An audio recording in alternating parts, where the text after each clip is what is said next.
मराठा समाजाच्या आरक्षणाच्या संदर्भात आणि मनोज जरांगे पाटील यांचं उपोषण आणि इतर जे काही आंदोलन सुरू आहे या पार्श्वभूमीवर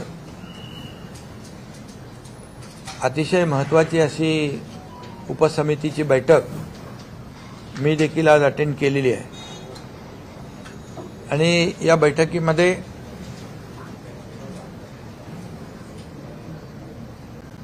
अतिशय तपशीलवार चर्चा त्या बैठकीत झाली।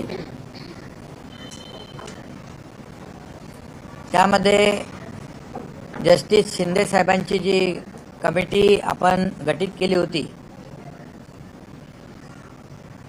जुन्या कुणबी नोंदी शोधण्यासाठी तपासण्यासाठी, त्या कमिटीने एक प्रथम अहवाल जो आहे तो आज आमच्याकडे सादर केलेला आहे। तो उद्या आम्ही कॅबिनेटमध्ये घेऊन तो स्वीकारून त्याचा पुढचं जे काही जी प्रक्रिया आहे ती आम्ही करणार आहोत। जस्टिस शिंदे कमिटीमध्ये जवळपास 1,72,00,000 कागदपत्रांची केसेसची तपासणी झाली आणि त्यामध्ये 11,530 कुणबी नोंदी, जुन्या नोंदी आढळून आलेल्या आहेत आणि त्यांनी संपूर्ण सविस्तर अहवाल देखील सादर केला आणि फार जुने रेकॉर्ड तपासले। त्याच्यामध्ये काही रेकॉर्ड्स उर्दूमधले, काही मोडी लिपीमध्ये देखील सापडले आणि पुढे देखील त्यांनी हैदराबादमध्ये जे जुने पुरावे, नोंदी, त्या कागदपत्रांसाठी विनंती केलेली आहे आणि त्याच्यामध्ये देखील त्यांचं म्हणणं आहे की आणखी काही नोंदी सापडतील म्हणून त्यांनी 2 महिन्याची आपल्याला सरकारकडे मुदत मागितली आणि काम तसं बघायला गेलं तर त्यांनी खूप चांगल्या प्रकारचं काम केलंय। म्हणजे अनेक पुरावे तपासले, 1, 2, 3 असे 15-16 पुरावे तपासले। अतिशय डिटेलमध्ये त्यांनी त्याच्यामध्ये काम केलेलं आहे आणि म्हणून सरकारने त्यांना 2 महिन्याची जी काही मुदत दिली की त्यांच्या कामाचा आवाका आणि त्यांच्या कामातून आलेलं आउटपुट जे आहे त्याचं प्रमाण मोठं आहे। तरीसुद्धा त्यांना आम्ही सांगितलेलं आहे, विनंती केली आहे की 2 महिन्याचा अवधी असला तरीसुद्धा लवकरात लवकर आपला रिपोर्ट सादर करा, अंतिम रिपोर्ट। पण हे जे 1,73,00,000 कागद तपासलेत, केसेस तपासल्यात आणि 11,530 याच्यामधून नोंदी सापडल्यात, ही देखील एक समाधानकारक बाब आहे आणि म्हणून त्यांना देखील कुणबी प्रमाणपत्र जे आहेत ज्यांच्या नोंदी सापडल्यात त्या कागदपत्रांची तपासणी करून पुढची कार्यवाही देखील सुरू होऊन जाईल। दुसरं, हा एक भाग झाला जस्टिस शिंदे कमिटीचा आणि दुसरा एक भाग जो आहे जे मराठा आरक्षण, मूळ मराठा आरक्षण जे आहे हे सुप्रीम कोर्टामध्ये जे रद्द झालं त्यावर देखील सरकार काम करतंय आणि क्युरेटिव्ह पिटिशनमध्ये सुप्रीम कोर्टाने ड्यू प्रोसेसमध्ये मॅटर लिस्टिंग करून आम्ही ऐकू अशा प्रकारचं एक विंडो सुदैवाने ओपन झालेला आहे आणि त्यावर देखील काम सरकारचं युद्ध पातळीवर सुरू आहे। आज मागासवर्ग आयोगाचे अध्यक्ष निरगुडे साहेब होते, त्यांची कमिटी त्याच्यावर काम करते। त्यांना जी काही लागणारी मदत जी आहे ही पूर्णपणे सरकार उपलब्ध करून देईल आणि रिजन वाईज त्यामध्ये ज्या तज्ज्ञ संस्था आहेत, या तज्ज्ञ संस्था त्यामधून त्यांना मदत करतील। पूर्ण मॅनपॉवर, जे काय आवश्यक असेल स्टाफ आणि ज्या संस्था विश्वसनीय संस्था आहेत, ज्यांनी यापूर्वी देखील काम केलेलं आहे, अशा संस्थांच्या माध्यमातून युद्ध पातळीवर ते इम्पिरिकल डेटा जो आहे तो त्याचं एक्सरसाइज आणि गोळा करण्याचं काम होईल आणि मराठा समाज मागास कसा आहे हे सिद्ध करण्यासाठी या क्युरेटिव्ह पिटिशनच्या माध्यमातून आपल्याला ते उपयुक्त ठरेल। कारण त्याच्यामध्ये ऑर्डर करताना सुप्रीम कोर्टाने मागे आपलं आरक्षण रद्द करताना ज्या काही त्रुटी काढलेल्या आहेत, त्या त्रुटी दूर करण्यासाठी देखील आज आम्ही जस्टिस निवृत्त न्यायाधीश गायकवाड साहेब, निवृत्त न्यायाधीश भोसले साहेब आणि जस्टिस शिंदे साहेब याची एक ॲडवायझरी बोर्ड म्हणून ती एक आम्ही स्थापन केलंय। कारण गायकवाड साहेबांचा पहिला रिपोर्ट त्यांचा होता, दुसरा रिपोर्ट भोसले साहेबांचा होता आणि जस्टिस शिंदे तर आता त्याच्यावर काम करतायत। त्यामुळे तो एक आम्ही निर्णय आज घेतलेला आहे। ही कमिटी जी आहे महत्त्वाची 3 जस्टिस निवृत्त न्यायमूर्तींची, ही सरकारला क्युरेटिव्ह पिटिशन आणि टिकणारं मराठा आरक्षण हे देण्यासंदर्भामध्ये मार्गदर्शन करेल आणि मागासवर्ग आयोगाला देखील मदत करेल, अशा प्रकारचा निर्णय झाला। एक टास्क फोर्स जो आहे तो देखील सिनियर काउन्सिलचा आपण गठीत केलेला आहे आणि त्यांची देखील बैठक जी मागच्या वेळेस मराठा आरक्षण जे देवेंद्र फडणवीस साहेब मुख्यमंत्री असताना दिलं, त्या कमिटीमध्ये दादा आम्ही सगळेच होतो आणि त्यात देखील जे काही तज्ज्ञ आहेत त्या तज्ज्ञांनी मराठा आरक्षण मिळवून देण्यासाठी, हायकोर्टमध्ये टिकवण्यासाठी जे काही काम केलं, त्यांची देखील बैठक टास्क फोर्सचे जे आपले वकील आहेत किंवा आपली जी बाजू सुप्रीम कोर्टामध्ये मांडणारा त्यांची देखील बैठक तातडीने घेण्याचा निर्णय आम्ही घेतलेला आहे। आणि एकंदरीत हा डाटा गोळा करण्यासाठी रिजन वाईज म्हणजे टाटा इन्स्टिट्यूट असेल, गोखले इन्स्टिट्यूट आहे, असे अनेक जे काही नामवंत आहेत, विश्वसनीय संस्था आहेत, त्यांची मदत आम्ही या ठिकाणी घेणार आहोत। आणि ज्यांना या बाबतीमध्ये, ज्यांनी मगाशी मी म्हटलं की मागच्या वेळेस जे आरक्षण दिलं आणि हायकोर्टामध्ये त्याला चॅलेंज झालं, पण हायकोर्टामध्ये देखील ते टिकवलं आणि त्यामध्ये ज्यांनी सहभाग घेतला, योगदान दिलं, त्यांची देखील मदत आम्ही घेतोय। खरं म्हणजे हा मुद्दा फार जुना आहे, 1980 पासूनचा। असा असला तरी सुद्धा या मुद्द्याला, मराठा आरक्षणाला खऱ्या अर्थाने चालना दिली ती देवेंद्र फडणवीस साहेब मुख्यमंत्री होते त्यावेळेस दिली आणि त्यावेळेस मराठा समाजाला आरक्षण आपण सरकारने दिलं। हायकोर्टामध्ये त्याला चॅलेंज झालं, ते टिकवण्याचं काम आपल्या सरकारने आणि या सर्व तज्ज्ञ लोकांनी केलं।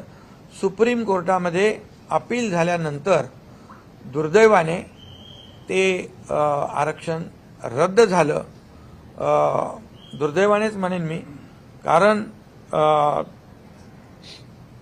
ह्याच्यामध्ये त्यावेळेस सुप्रीम कोर्टाने काही त्रुटी आणि ऑब्झर्वेशन नोंदवले। त्यामध्ये त्याला आपण कोर्टाला त्यावेळेस कन्व्हिन्स त्यावेळेचे जे कोणी असतील ते करू शकले नाहीत। दुर्दैवाने मी म्हणेन, आज मी त्याच्यामध्ये राजकारणामध्ये जाऊ इच्छित नाही, परंतु काही गोष्टी ज्या आहेत, काही कागदपत्र त्याला सादर करण्यासाठी देखील अनेक वेळा सुप्रीम कोर्टाच्या तारखा मागितल्या गेल्या. अनेक वेळा काही असंही घडलं की मराठीतलं इंग्लिशमध्ये ट्रान्सलेट करणं हे देखील त्यालाही विलंब झाला, किंबहुना त्याच्यामध्ये देखील त्रुटी राहिल्या.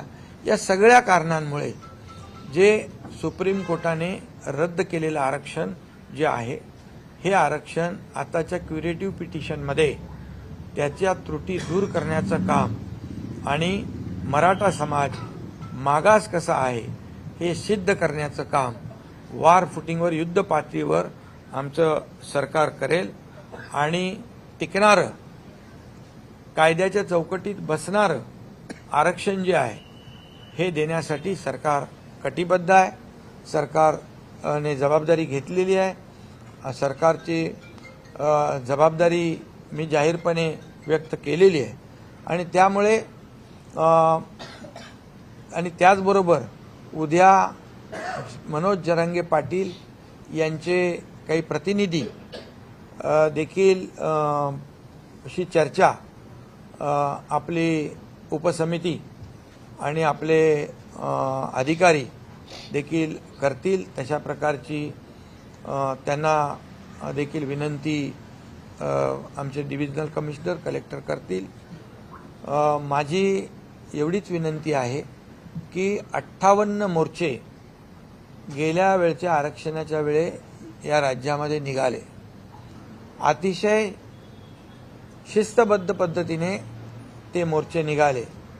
त्या मोर्चाला कुठेही गालबोट लागलं नाही आणि त्यामुळे लाखालाखांचे मोर्चे काढून देखील कुठेही न्यायव्यवस्था, राज्यातली शांतता, जी काही कायदा सुव्यवस्था जी आहे ती धोक्यात आली नाही. परंतु दुर्दैवाने आज काही ठिकाणी मराठा समाज शिस्तप्रिय आहे, शांत आहे, हे त्यांनी दाखवून दिलं मागच्या आरक्षण मिळण्यापूर्वी. परंतु काही लोक आज जे काय कायदा सुव्यवस्था, जाळपोळ हे जे काही सुरू आहे, मला वाटतं मराठा समाजाने अगदी सजग होऊन याकडे पाहिलं पाहिजे. कारण हे गालबोट लागल्यामुळे आज कायदा सुव्यवस्था निर्माण झालेली आहे. त्याचबरोबर मराठा समाज जे बांधव आहेत त्यांना देखील माझी विनंती आहे, मी जाहीरपणे देखील विनंती त्यांना केली आहे, तुमच्या माध्यमातून देखील करतो की टोकाचं पाऊल आपण उचलू नका, आत्महत्येसारखं पाऊल उचलू नका. आपल्या मुलाबाळांचं, आईवडिलांच्या परिवाराचा विचार करा, त्यांना वाऱ्यावर सोडू नका. अशा प्रकारची मी त्यांना भावनिक आवाहन देखील या ठिकाणी करू इच्छितो. आणि कारण मराठा आरक्षण देण्यासंदर्भात जे 1980 पासूनचा प्रश्न असताना देण्याची तत्परता मुख्यमंत्री देवेंद्र फडणवीस साहेब जेव्हा होते त्यावेळेस दिलं, हायकोर्टात देखील टिकवलं. दुर्दैवाने सुप्रीम कोर्टामध्ये ते टिकू ही वस्तुस्थिती आहे, हे कटू सत्य आहे. आम्ही देणारे आहोत आणि प्रामाणिकपणे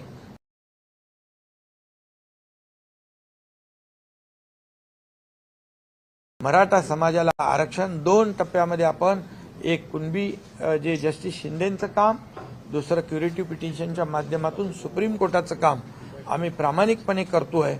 आम्ही कुठल्याही परिस्थितीमध्ये कुणालाही आम्ही फसवू शकणार नाही, फसवणार नाही, फसवू इच्छित नाही. म्हणून जी मागणी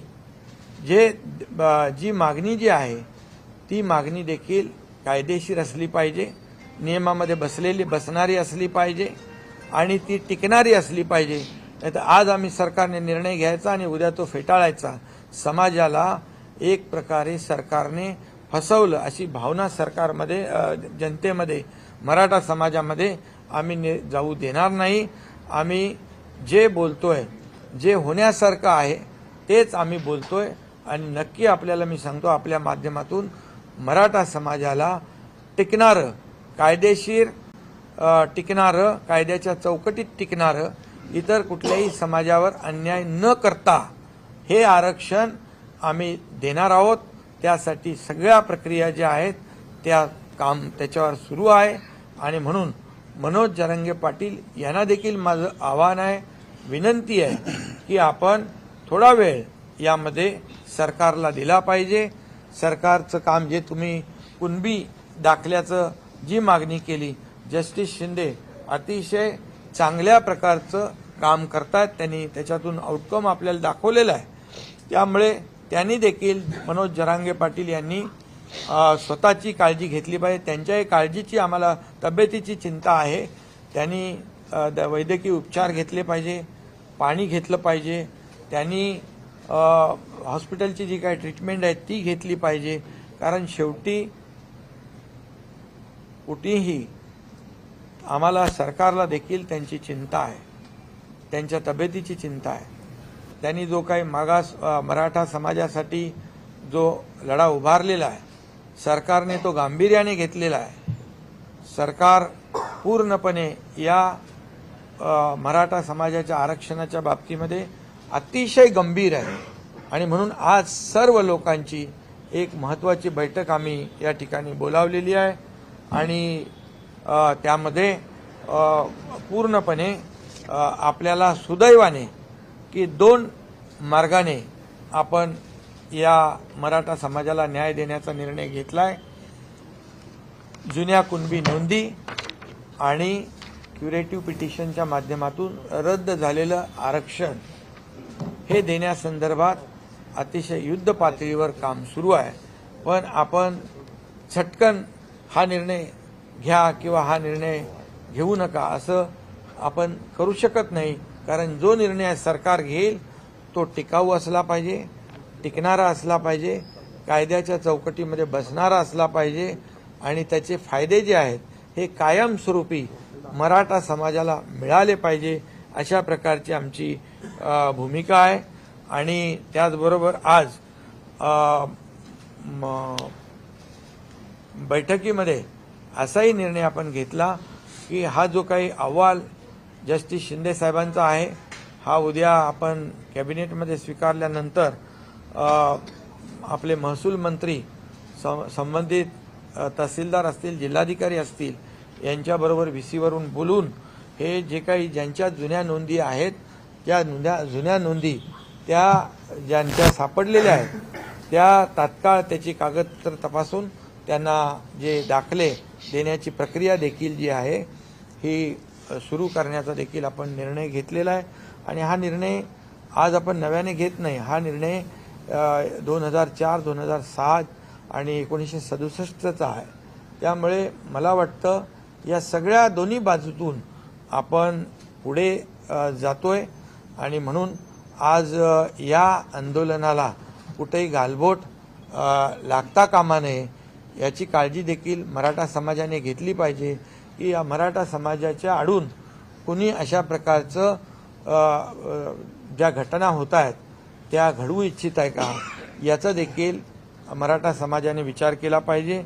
आणि राज्यातील जनतेला देखील मी शांततेचं आवाहन करतो. कारण राज्यामध्ये कायदा सुव्यवस्था, शांतता अबाधित राखणं सरकारची जबाबदारी जशी आहे तशी नागरिकांची आहे आणि आपल्या सर्वांची आहे.